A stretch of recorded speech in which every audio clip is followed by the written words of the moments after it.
সুপ্রিয় দর্শক, আসসালামু আলাইকুম। আমি Mohammad Anwar, advocate, Bangla supreme court.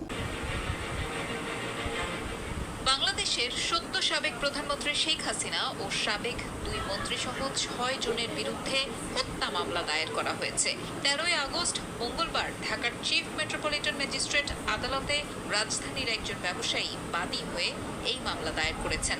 সাবেক প্রধানমন্ত্রী শেখ হাসিনা সহ 7 জনের বিরুদ্ধে আনিত অভিযোগ শুনানির পর এজাহার হিসেবে রেকর্ড করার জন্য মোহাম্মদপুর থানা পুলিশকে নির্দেশ দিয়েছেন মেট্রোপলিটন ম্যাজিস্ট্রেট রাজেশ চৌধুরীর আদালত।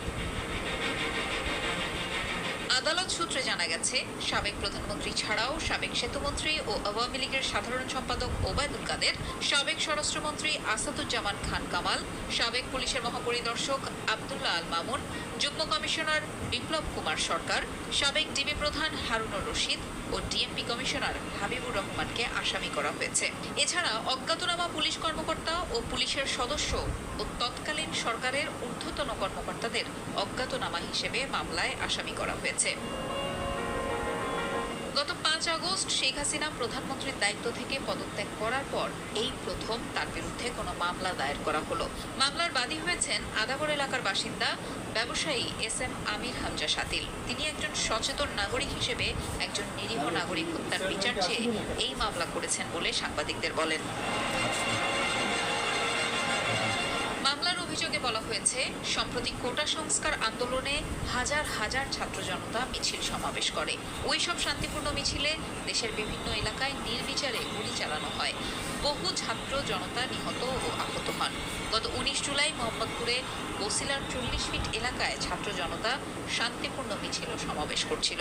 সেখানেও পুলিশ নির্বিচারে গুলি চালায়। রাস্তা পার হওয়ার সময় স্থানীয় মুদি দোকানদার আবু সায়েদ মাথায় গুলিবিদ্ধ হন। তিনি ঘটনাস্থলে মৃত্যুবরণ করেন। মামলার অভিযোগে বাদী আরও বলেন, সাবেক প্রধানমন্ত্রী শেখ হাসিনা কোটা সংস্কার আন্দোলন বারবার কঠোর হস্তে দমন করার নির্দেশ দিয়েছেন। ওবায়দুল কাদের ও আসাদুজ্জামান খান কামালের নির্দেশে পুলিশের আইজি ও ঊর্ধ্বতন কর্মকর্তারা অধীনস্থ পুলিশদের নির্দেশ দিয়ে মিছিলে গুলি চালায়। পরস্পর যোগসাজশে আসামিরা হত্যাকাণ্ড ঘটিয়েছে। কাজেই এর বিচার হওয়া প্রয়োজন।